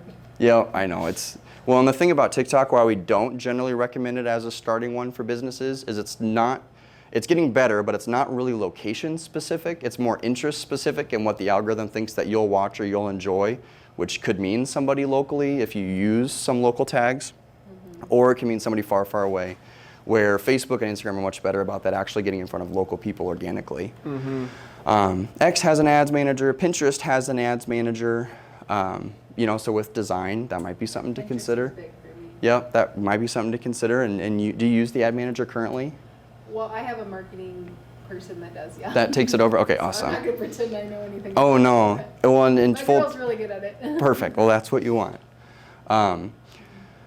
And the reason why we recommend social media as the best first step if you're getting into advertising or something really strongly to consider in advertising is, one, it's cost effective. You only spend as much as you want to spend. There's no package that starts at a certain amount, or there's no deal that starts at a certain amount. It's highly customizable. So that example with the gym, I didn't go to the newspaper and say, hey, we need an ad. Oh, it's $500.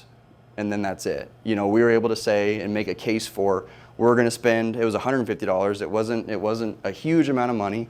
Over the period of a few weeks. 2 weeks. Yes. Yep. And we were able to reach, we reached 1,000 people in that group for a total of 7,000 times. So each person saw that one of those two ads 7 times. So when you think about, we got in touch with a large portion of that group for not a lot of money with the content that we wanted them to see, versus having to fit into, like for TV, it's a 30-second commercial, or newspaper, it's a small graphic here.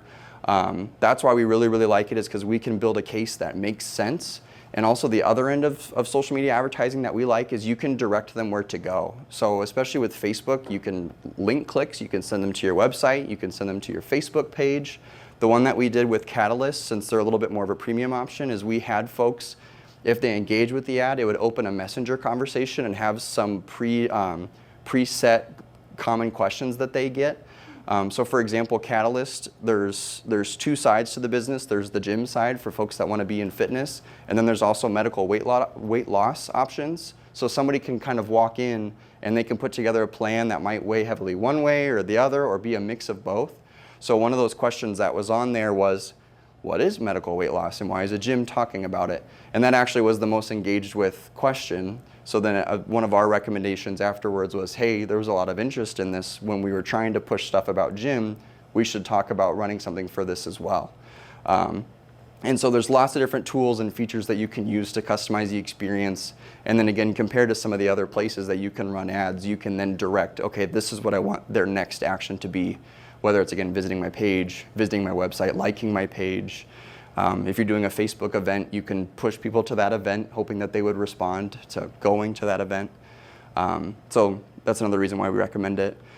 I talked a little bit about the demographic and interest-based targeting. It's nuts, all the little things. The list is huge. There's probably thousands, if not hundreds of thousands, of little specific things that they've targeted. Would you say there's too many? There's a ton. Like at one point, I remember this was before Isaac and I were together, but we were running ads for a local soccer club, and you could target soccer moms. And it's like, I don't know how Facebook came up with the group audience of soccer moms or how they determined who those folks were, but you could target some of these very specific groups and make it relevant to the message that you're trying to send.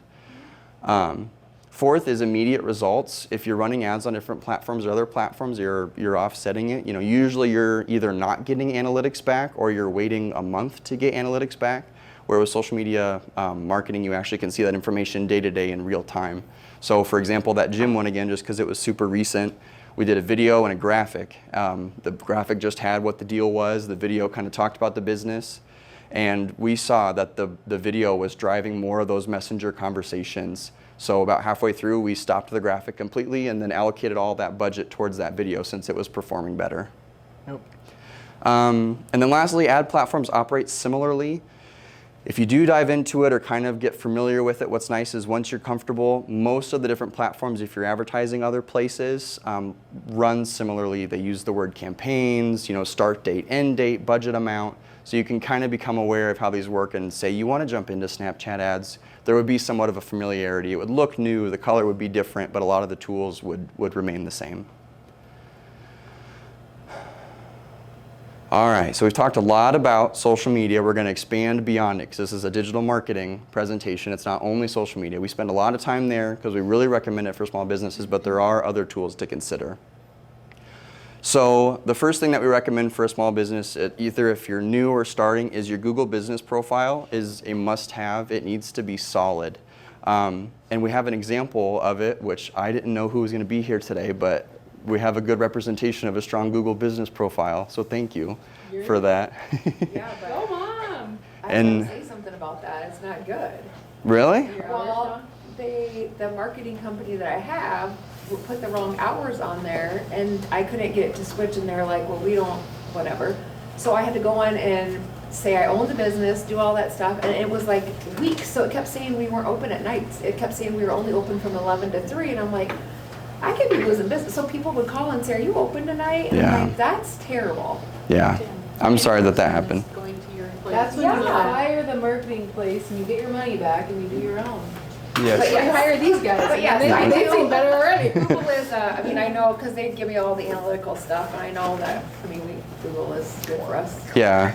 Well, and the reason so why they did it, and then you're like, this is wrong, and then they struggled to do it fast, so you tried to go in and do it. Is that what Yeah. you said? Gotcha. Yep. Mary Lynn, that was what her whole thing was. Is that right? Was that, Terrible. yeah. Yeah. And it took weeks to do. They would not, you would recommend the hours, Right. but they wouldn't change the hours. Yeah. And there's no way to call anyone, so I'm like, I just Right. kept doing it. Finally, I looked just the other day and it finally got changed. It got But- updated. Yeah. But they said anyone can go in and recommend your hours to change. Anyone can, but especially if you're an owner, you get notified of these recommendations. okay. So then it wouldn't just put something on there Perfect. without you knowing. But if all of a sudden, there was 50 people, so you could coordinate and probably mess a Right. business up. But if there was a bunch of people saying, oh no, this is closed, it's Right. not here anymore, Google will take that into consideration, Okay. especially if there's no response from an owner. Right, yeah. So, yeah, good question. Email marketing. So just something to consider as well is all these platforms, all these things, unfortunately you don't own those audiences. So for example, Facebook, if something catastrophic happens and it goes down, that audience is unfortunately just gone. So we recommend always building platforms and mailing lists or things that you own so that you can be in touch with people. So when you have specials or information, you can send out an email and know that everybody is going to receive this. They've given me the ability to email them and be in touch with them. If somebody's taken a tour with you before, and they haven't done it in a while, maybe it's time to announce the next one or what folks could consider. And there's platforms. Email groups set up in Google, and then you have the groups that you can tag and label them as in Google. But sometimes they just go away. The groups do? Yeah. So I'll be honest, I'm less familiar with the groups. What I've mostly worked with is there's different platforms that you can set up. Have your own lists on there that you own. It's not through something else. You could literally download the Excel spreadsheet of all the information that you have. And then you'd be able to build and design campaigns kind of in a Canva style editor so that it looks nice, and then you can email them out. The groups, I'm just less sure of. So how do you know, how long do they last, or do you see, notice a difference or trends? No. It's on and off. Yeah. Do you store those contacts elsewhere, or is that kind of the only place that you store them? Well, unfortunately, I used to have a spreadsheet, but it got easier just to do it on one spot. Yeah. Yeah. I know, and that's why we talk about it. It's tempting to continue to use because it seems like it's going to work, and then one day something weird happens, or. Well, then you can only email 100 people. Yeah. Through Google, so I have 2 groups set up now, and I need to start a 3rd one. Mm-hmm. So. Well, and if you're looking at any of these tools, they have special partnerships with these email providers that you can't be spamming people because they'll have issue with that, and you'll have issue with that. But as long as you're sending good and helpful content that makes sense and people don't report it as spam, you can send it to as many people as you want. There was a client that I had before, and their email list was 14,000 people. They were sending it to a ton of people. Okay. And then you always have to give them the option to unsubscribe. If they're not interested or they moved or something, then they can get off that list. So that's how you do that, is through these? Yep. MailerLite, MailChimp, Constant Contact. Again, if you're starting with, goodness gracious, I keep bumping this. With any of them and you have less than, say, 500 emails that you're getting in touch with, you're probably expecting to pay $20 or less. I think the MailerLite was $10 if I remember right. But then what's nice is, especially as you kind of get things going and get consistent, you can start to work some of these things together. So on your social media, if you want to make sure they never miss a special or never miss something, the email list is the best place to be because you're always going to be sending out information. It's always going to be current. You're always going to be able to get in touch with them.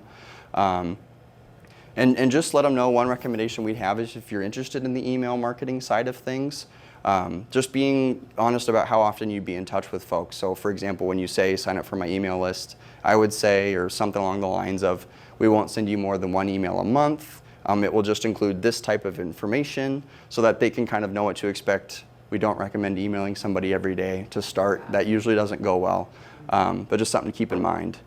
Is it I know through Square POS system, I think it's MailChimp or something like that it's connected to, is that fine too? To use your POS system list? Well, and what's nice about that is then it will automatically, if somebody does a transaction with you and shares that email address, it'll automatically plug it in. Right. Where some of the other ones, depending on the tools you have, you would have to manually add a list in, which wouldn't mean you're typing in every single email. Most of these are good if you have a list and just keep track. You can upload that file to the platform and it'll pull them all over. So, great question. Search engine optimization, SEO, is this something that folks have heard of before? Yep. Does anybody want to take a guess at what a good definition for that would be?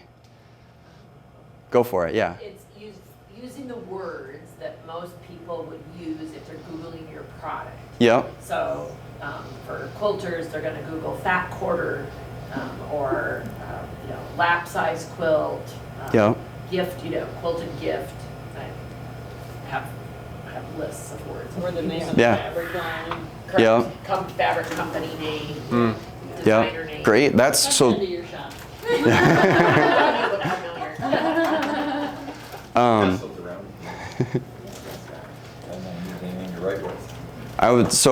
That's a great definition. This is one thing that we get the most questions about is search engine optimization. What does it mean? How do I do it? When I Google what my business does, all of these big companies pop up and I'm nowhere to be found. So how search engine optimization works is exactly what you said. One, it's a collection of the words and categories and things that you put either on your social media pages or your website, and very specifically the information that you type. And Google's very specific about the words that you use. And a quick example is when I was learning about SEO, I learned by doing, by trying. So I built a website and did some keyword research at the time and found that car detailing Cedar Falls was a keyword that folks were searching for, but there weren't really any results for it, so there was low competition for people trying to rank for the top of that keyword. And just interestingly, Cedar Falls car detailing, the flip of that, nobody was typing that in. So for whatever reason, car detailing Cedar Falls was the way that people typed it in. And I was able to see, I think it was about 50 searches a month was the stat for that. So I'm like, okay, I'll build a website and I'll call it car detailing Cedar Falls. That was the title, that was the page name, that was the domain. I used that keyword several times in the page. I threw my phone number on there because I was just curious, and then like a month later, I started receiving phone calls for people wanting their cars cleaned. So for a summer, my wife and I had a car detailing business. So we made a little bit of money off of it back. We didn't become rich cleaning cars, and then she, excitingly, but unfortunately for the business, got pregnant, and I don't know. Being pregnant, trying to fit in a tiny car, cleaning it doesn't really work, and I didn't want to clean them, so that business kind of stopped. You wanted to manage the cleaning. I wanted to manage it. I think it's interesting, like, just things I've learned, like even misspelling things on purpose. Yes. Like that blew my mind, but it works. So like, that Grid Lounge that I talked about, they purchased the domain Gerd Lounge because people were mistyping it so many times, and I'm kind of making numbers up, but like if they got 2,500 users in a month, at least 400 came from that gerdlounge.com. So that is an interesting point if you have any My name backwards is like one of our keywords. Oh, really? It's like weird 319 decor and design, but some people say design and decor, or they'll write out 319. Yep. It's just weird. It's this, when we're talking about marketing, spelled wrong. I think is one of the deepest into marketing that you can go, because there's so many weird things like that. And then in addition to what you put on social media pages and your website, it also depends on what other people talk about. So chamber websites are, for small businesses, sometimes a recommendation that we have right away because it creates what's called domain authority, because you as a reputable, long-standing business are linking to this new business saying, this is the name, this is what they do, this is their website, these are their social media pages, and helps Google kind of build a profile for this business that might be brand new. We have a slide on that, the inward-outward. The inward-outward. You talk about the inward words and the outward words when it comes from, you know what I'm saying? So if you get no, we don't have that? I'm not following. All right, never mind. You'll add it for the next time. Yeah. But anyways, back to the Google Business example. The reason why we recommend Google Business is on the SEO end and how folks are searching for products and services. This is the easiest way to best position your business to be found if somebody's searching for a service or product that you offer, is that Google Business profile page. And if you don't have one, you literally can go on Google and say, Google my business profile, or you can check out the sheets and folders that Jeff handed out. Send you there. Yeah. Exactly right. And you can add, yes, that is, When businesses don't update hours. that is then the or struggle their afterwards. map location is not accurate. Yeah. Yeah, very frustrating. when Yeah. you're driving. It takes you to the wrong place. Right. They call Well, us and they're like, is this business still in, Yeah. yeah. still operating? I mean, people would be surprised how many phone calls I get a week. Because Just about if their Facebook business is pages open. Don't have anything, their Instagram, Google, Mm-hmm. pretty insane. Yeah. Yeah, that's something very strongly to consider, is going back to that. We had that other presentation about digital curb appeal. It's very important that if you're diving into some of these, that it remain accurate and consistent to really reduce that friction of people doing business with you. So, because if people are online, their attention span is not long, and if they can't find what they want pretty quick, they're going to be gone and going somewhere else. So, just something to keep in mind. But We talked about at the last workshop that there was a business that when they verified their Google business, they used their cell phone. well, so I actually been going to talk to them more, but they had an issue where their phone, their business line, they were trying to connect their Google profile to it, but to verify the line, Google calls it, gives you a code, you then type that code in on your profile and it verifies that you actually are who you're saying you are. For whatever reason, it wasn't working, and their marketing person recommended that they just put in their cell phone because they can change it anytime.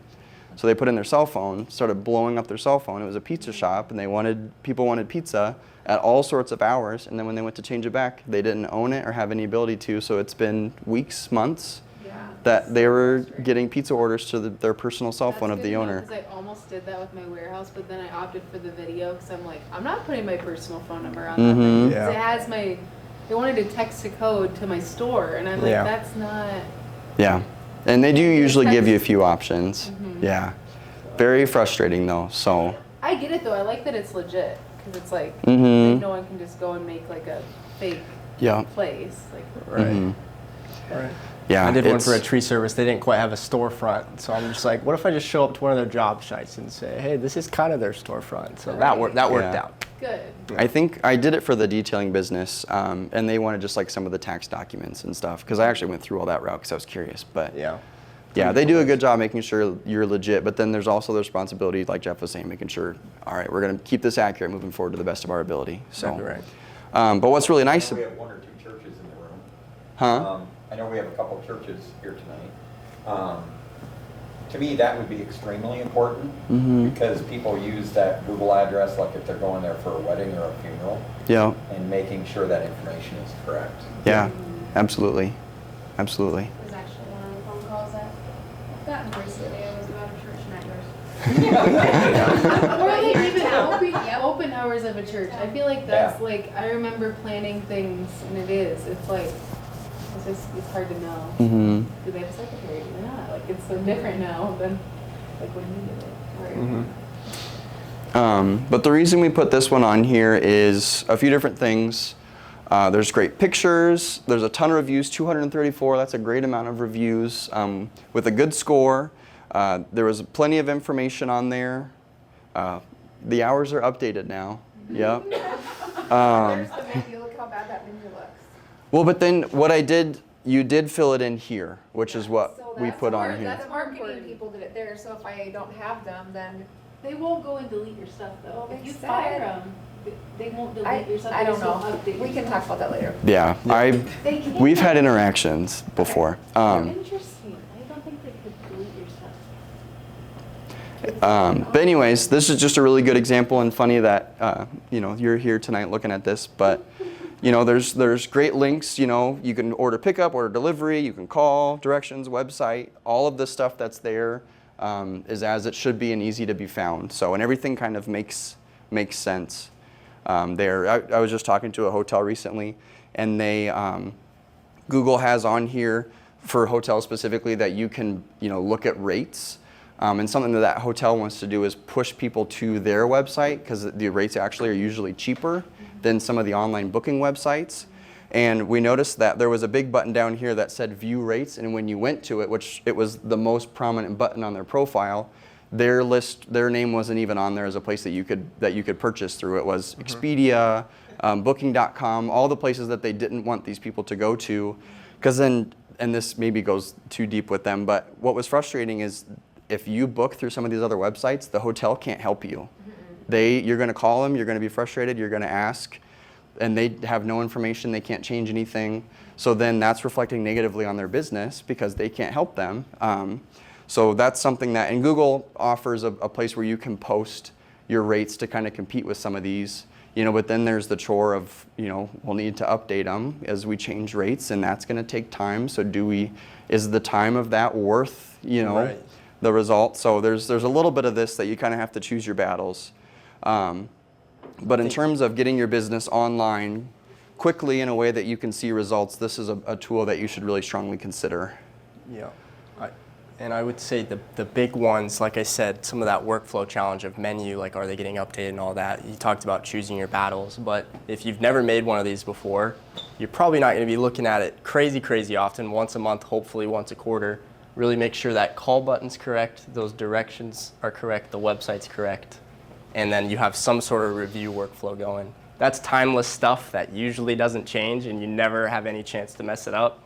This stuff is more timely and can be messed up. So if you have the team to be able to do it, great. But if you're a team of one, you're probably going to overlook a lot of that too. So that's why I just keep it bare minimum. Keep it simple. Clean. Keep it clean. Keep it clean, yep. Yeah.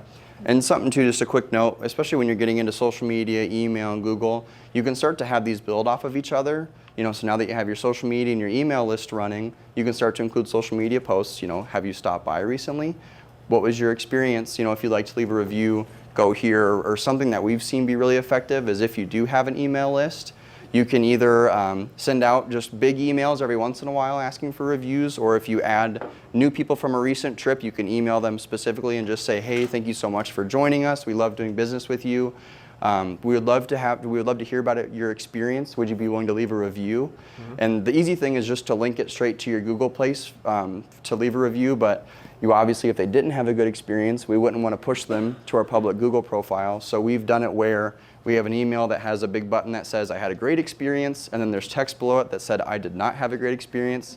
If they click that, it would take them to a private form on the website where you would still get the feedback, but it wouldn't go straight to your Google review. So smart. So, and it, obviously it can happen that they go back and click the button. I've not seen that happen in any of the metrics that I've seen, but just it's a way to start using some of these things together. So as you're building momentum using some of these tools, you can start to leverage it for some of the other ones. So just something to keep in mind. I think a negative review can be, it sucks to get it and I get offended. But right. It's so powerful too, oh, I need to fix that, or we're not doing that right as a team, or I need to talk to that person about that. So I like that method better than right. just getting mad and going to Google. Right. If you're gonna buy a refrigerator and you go to Home Depot or wherever and you see the different reviews and there's some bad ones in there, you have to kind of just understand, all these other people said it was good and 2 people said I know. it was bad. So my wife straight goes for those bad reviews. I don't know why she does I it. do too though, but then I justify too if it's something I silly. feel like there's too many mean people in the world. I know, or people don't understand how much that can hurt your business. Right. Just can't read the back. Well, and something too similar with comments on Facebook or posts on Facebook, you as the owner can respond. Yeah. So that again is an opportunity to show how do you communicate as a business. Was there just some information that was totally incorrect? This is a big example, but there was a restaurant in Cedar Falls that somebody on one of the local food, there's a bunch of different groups for different things. There was a food group. They posted about how they got there, nobody came for an hour, then they charged for stuff they didn't have. And the owner responded with a huge post about, we have security footage of you walking in at this time. We had our clerk who checked in your order at this time, which was less than 20 minutes later. You then paid that, had everything. And got a lot of support for that, because this is just all wrong information. I'm sorry that there wasn't a good interaction. I want to respect, you felt like you didn't have a good interaction, but we operated as we want our people to operate, and that's what we expect. And so that turned into a great piece of content, frustrating and hard, albeit, but just it's an opportunity for, if you get that negative feedback, to turn it into something really positive. So I have a question. I actually started working with Grundy County Conservation not even a year ago. And there's sort of a shell of a Google profile left online that nobody had touched, nobody had moved. Yeah. And because oftentimes it's pinned around our different parks, we get a lot of people asking questions on a pinned location, but since no one looks at it, no one would ever answer. Is there a way to skirt around that, or just give people an idea, this is where you ask questions, or so you're saying your conservation profile has pictures of different parks around the county, and people ask about, where's this one specifically? Well, it's more so Grundy County Lake, it would be that it's one location. And it has a profile for that location? It seems to. I don't know too much about this. Okay. But, it would list all this information. Somebody had filled it out somewhere. I don't know who that was. Yeah. But people 2 years ago would ask, is this open for camping? And it was, obviously they no longer care because it was 2 years ago. Right. I can feel like that's going to keep happening, and I've had to tweak some things here and there. Butler County Conservation had the exact same problem 2 years ago. Because they had multiple locations, and each of those locations was somewhat of its own little business. And they didn't have all of their, what I call the Google profile populated for each one. And so they went in and put their email address and their contact information the same for all of them. And that fixed their problem. But they were not getting, they were not made aware that these people were going to these other individual parks because they were a destination on, probably on Google Maps. Right. So they just had to go in and replicate the same contact information for all of them. So that way all of them pull back to one central point of contact. I know. Would that be kind of like a big enough, I don't want to use the word deterrent, but like a way to get people to move off of just asking questions on that question profile, you think? I would think. They would. Create another, what I'd call a home profile, you know, Grundy County Conservation Parks. And then play off of that one. And I could work with you on that too. Because I helped Butler get through that. That was painful. It's a big problem, I think, with conservation offices. It is. I had to fight for about a week to put my PIN location on our home office because they kept checking us in either Rhinebeck or Grundy. Yeah. Okay. Yeah, good question though. I have a question actually. Yeah. That's kind of piggybacking off of what you guys did. So with the company that I'm at, I'm just now reaching a year with them, and they also have kind of a similar situation, a shell of a Google profile.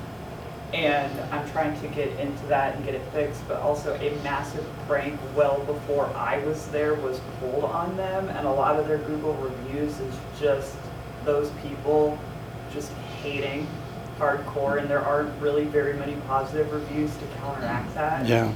How do I go about kind of turning that around, or almost essentially starting from fresh? Yeah, so there is a review process with Google, and it is a process. It does work. It does take a little bit of time where you can say, you know, and if it's obvious that they all happened at the exact same time, you know, it's unlikely that you did business with that many people at one time and had that many experiences, bad experiences at that one time, and they can go in and some of those can be removed. So I would definitely start that process, and then I would on the other end work on the positive reviews, make it a focus. I wish I could say you could just delete them, but then it wouldn't, the tool you wouldn't be able to give a lot of credibility to if people could just delete the bad reviews. So I'm sorry, it's unfortunate that that happened. Google does have a process, and then yeah, working on the positive reviews. I feel like honest, so where do you work again?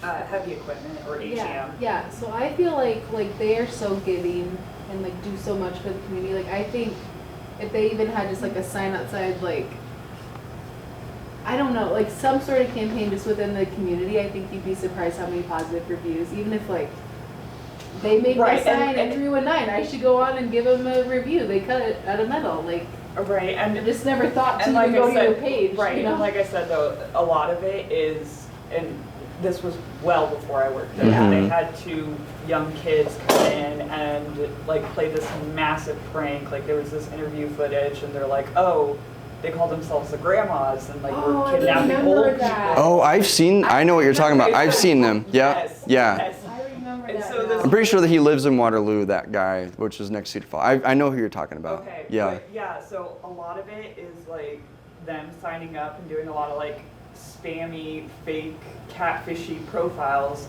but leaving each individual review, and it's all like negative reviews, like why are you holding old people hostage, or you know, that kind of stuff. That's if you want to be surprised by how you can make money on the internet, that's their content is doing that, which is interesting.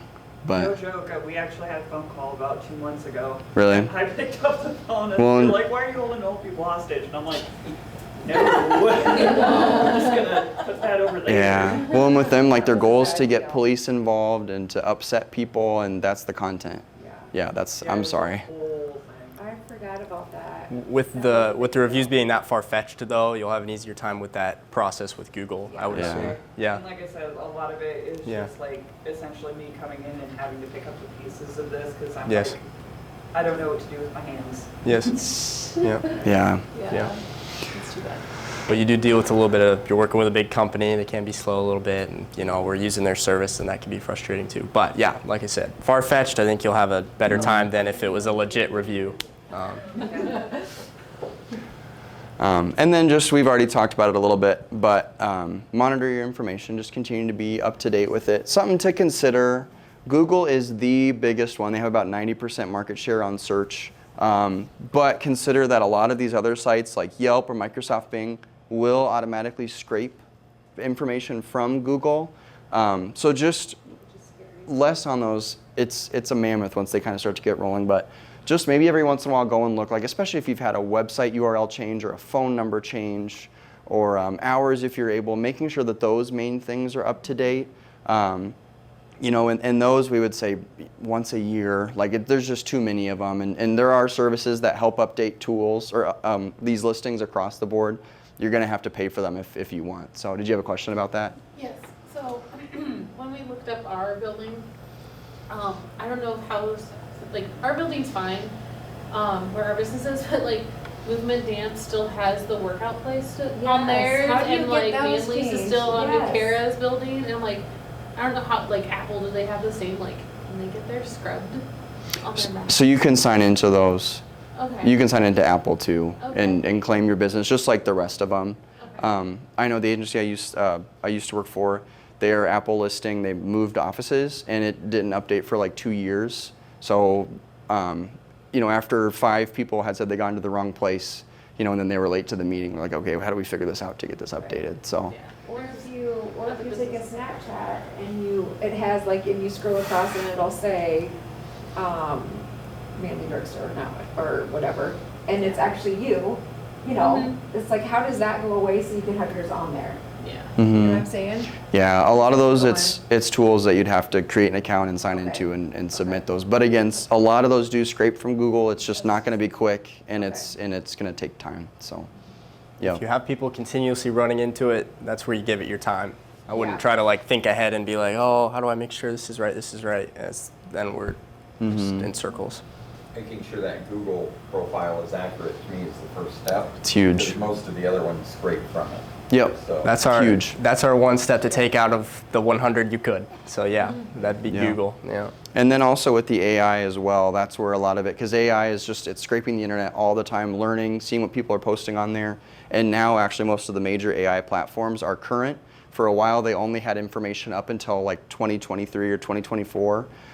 So it was still helpful, but you'd ask it for a list of, you know, we're going to visit Galena. What should our itinerary be for a Friday, Saturday, and Sunday? And it would list out what you should do. And, you know, a third of the businesses are closed because it's been, you know, 2 years. But now we're running that into that less and less. And again, Google is the best place to just make sure stuff is consistent. And that's where it's scraping primarily, getting information from. And that brings up a point of, now we're going into that time of year when it's a good time to do it. Make sure you just have a good stock front photo of your building.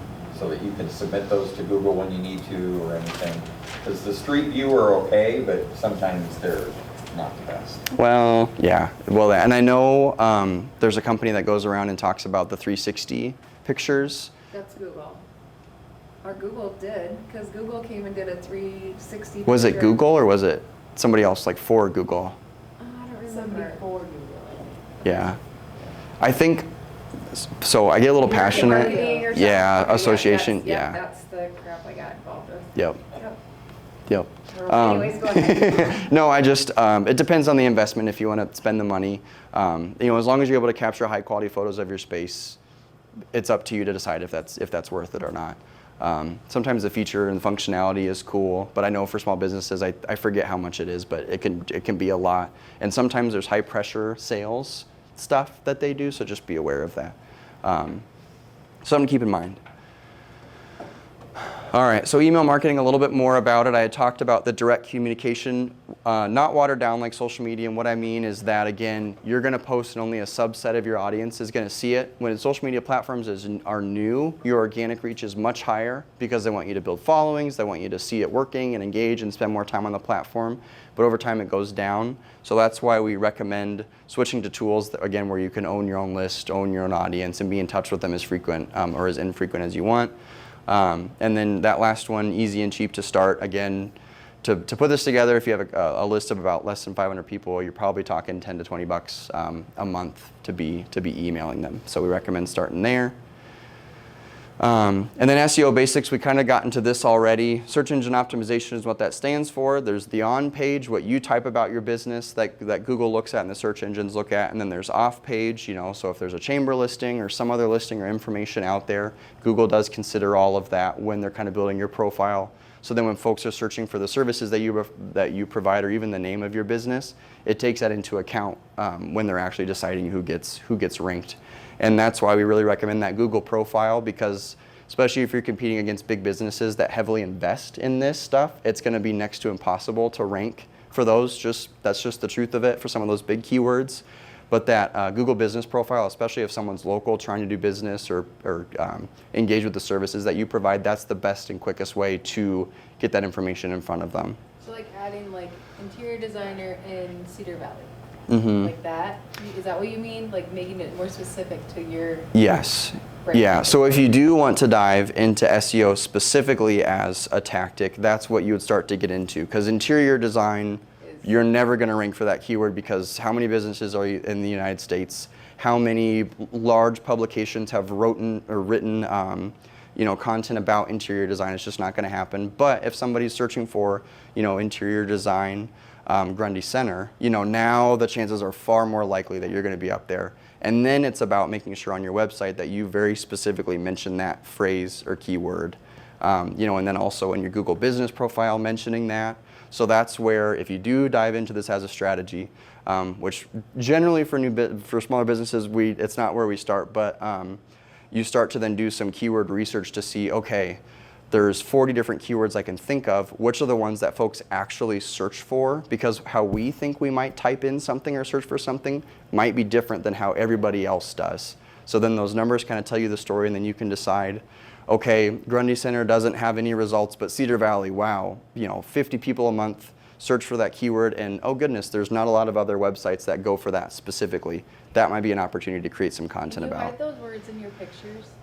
So you can. That was a tactic that came out. It's the alt text is what that's called. Does that still work or no? No. So what they would do is they would call it keyword stuffing, and you would, whatever that list of keywords was you were going for, you would add it to that. Alt text, just for the group, is it's a way for you to describe what's happening in your image for somebody who's maybe visually impaired, can't see it.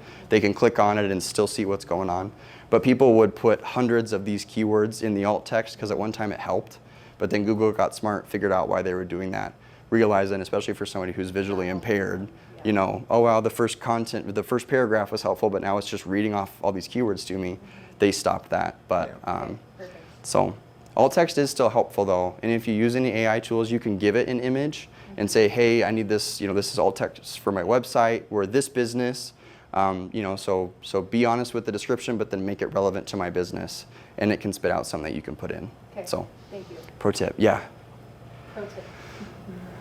All right, so other marketing considerations, do you need a website? This is just the other area of business that we focus on.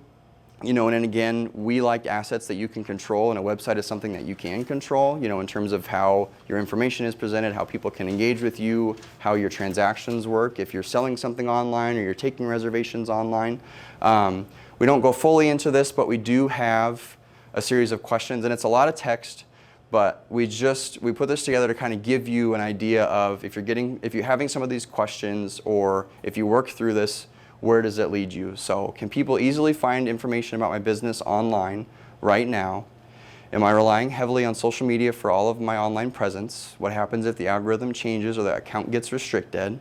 Do customers ever ask me if I have a website? Do I show up on Google when somebody searches for what I do? That's kind of in tandem with the Google business profile. Do I have a story to tell, testimonials to share, or photos to showcase? A website gives you full control to present your best self. And would it help to collect leads, inquiries, or online bookings in one place? So that's kind of all we have for websites. If somebody has questions, we can go into more, but just kind of gives you some food for thought on that end. Talk a little bit about some of the Google tools, I'll call them, like Google Forms. Yeah. If you want to get people to sign up for, maybe it's a class or maybe a bus trip, but you want to have them be able to sign up but not have to physically fill out a form and email it to you or whatever. We used Google Forms for this workshop, Yep. and it's phenomenal. It's so easy. And it makes it so convenient for people, Yeah. but a lot of folks are not aware of those, and those are totally free. And that's the biggest part, is they are free. So if you're wanting to have tools in the meantime, I really recommend the Google Suite. You kind of talked about that a little bit earlier. And in there's tons of tools. They have, if you're using Excel spreadsheets and paying for that, Google has their own form, Google Sheets, and that's free, and it works exactly the same way. Google Forms, like Jeff was mentioning, is you can put together, like RSVP questions, or you can do a survey. That's another thing. If you're like, I just need feedback from my people, my audience, people that did business with me, you can put together, did you like our business from 1 to 5? 1 is, wow, that was horrible, or 5 is, that was really great. And you can get feedback, and there's tons of different types of questions that you can put in there, and then you can send it out. You can either give it a list of people to email and send it to, or you can copy a link, and you can just send people that link and they can take it. And then again, just kind of thinking through some of these tools, you can start to work together on them. So if you have this email list and you want to get feedback, that might be when you get that Google form going, asking about how did you hear about us, or how was your experience with us, and then getting some of that data there. So were there other ones that you were thinking of specifically? This presentation was made on Google Like Slides. registrations, the surveys. Yeah. What I like is then it automatically will populate it into a sheets. Yep. So you get the spreadsheet, so like everybody that signed up I sent an email to everybody last Friday. That literally took me 30 seconds. Yeah. Because it had all that data that I collected from you by signing up online. Yep. And you can opt to have it be anonymous if you just want anonymous feedback, or you can require they put in their email. So if they left an amazing review or told you they loved your business, that'd be a really good person to send a quick email to and ask them to leave a review, on your social media pages or on Google. Is there a way, so like I'm kind of like Hinch, I have a lot of like older customers, and they just like are not comfortable leaving a testimonial or review, but like they want to like write me one. Like, oh, I'll write it. Is there a way that you can like put their review on, or would I have to literally like use their email? I hate that. Yeah, but that would make a great piece of social media content. Yeah. Oh yeah. Yep. But Yeah. it's so hard. Like some of my best customers just don't feel comfortable like. Yeah. Going. If I set the laptop in front of you, all signed in, ready to go, I could I? want to be crazy, but I don't want to be too much. Yeah. You. That's what I'd recommend, is if they're comfortable either doing like a video testimonial, or if you could just take a picture of them with the product they had or the work that was done, and then you could put their testimonial on there. That would be a great way to utilize it. Okay. So, but. Yeah. I figured. Okay, and the reason why we want to bring up websites is 92% of consumers look at a company's website when choosing a service provider or product. So that's where they're going. They want to find good information. They want to find how to be in contact. Google Business Profile is a great tool. It can get the job done. Social media can get the job done as well. But if you're looking for that next step to take and you don't already have a website, just something to consider. All right, so what are my action steps? We talked about a lot of things and a lot of items, a lot of strategies. We put together just at different budget levels, if you have marketing budget set aside, what you might consider moving forward. So first off, if you have a monthly marketing budget of 0, here are the steps that we would consider. So first, organic social media. So just posting regularly on Instagram, Facebook, LinkedIn. We put those on there just as general examples. Kind of up to you what you feel like your best platforms are. LinkedIn usually is more white collar, business to business, so probably doesn't work for everything. Create branded graphics, so start to up the quality of the content that you're producing. If you don't already have, your logo visible in most of your profiles, or if you're taking pictures that might be a little grainy, maybe it's time to hop on one of those graphic tools and creating things there, and then using those on social media or in those Google Business Profiles. Google Business Profile, fully optimize it.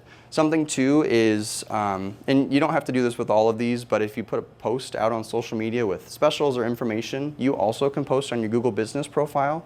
And if somebody's looking, it'll always have your general information at the top, but then some of those updates, will be on there. So if the hours did change, you could change them and then just put hours changed, or see what times are different, or, oh, we're open nights now, make sure to stop out. Word of mouth referrals, so taking some of these online interactions and asking folks or leveraging that with folks that you're in touch with. So again, if you have folks captive in a bus, coming up with an opportunity for them to leave a review or share something online to help your business grow online. Like the referrals or the word of mouth reviews, like, again, I'm thinking like Hen and Chicks or the tours, would you put together a Google form survey after the event to ask for their feedback? Mhm. And then in that, ask them, do we have your permission to share your comments in our social media? Yeah, oh yeah. Or wherever, to get, Yep. to somewhat get referrals or comments from people without it being really in their face, if that makes sense. Yeah, and that's a balance. You kind of have to feel out a little bit. There's a lot of different ways you can do it if you push them to a Google profile to leave a review, or if you just ask to collect reviews, and if you can share them on their behalf or use them as content, that's kind of personal preference, what you feel is best. I personally like if you can get them to a Google review right away to leave one. I think that creates the most mileage, because once you start adding a few steps in the middle, like if they submit their review to you first, you like the review, then you ask them to post the review. The more steps you create, the less likely it is that they're going to go through all those actions, if that makes sense. Yep. But anything is better than nothing. I mean, absolutely collect those. And again, if they're willing to have a photo taken, have a video where they're sharing their review. Another thing about social media is people are looking for people on there, about connections. So you can post a graphic, but if you can somehow incorporate the face of somebody, that's what really draws the eye in, is making that eye contact, even though it's through a screen. And it catches their attention more so than something without a face would. So just something to keep in mind. And that goes back to that 3-2-1 rule. You know, you got your 6 posts, but 5 of them are value or community, the face. So yeah.